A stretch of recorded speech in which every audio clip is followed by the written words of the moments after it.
I'm Mel from Vanilola Zulu, and today I would love to show you my signature black salt and rosemary focaccia. To make this very versatile bread, all you will need is baker's flour, 10 ml of sugar, lukewarm water, 30 ml of olive oil, some hand-snipped rosemary, a nice healthy pinch of my gorgeous sexy black salt flakes.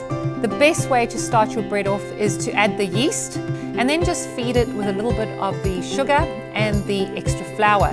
Bring it all together into a smooth dough.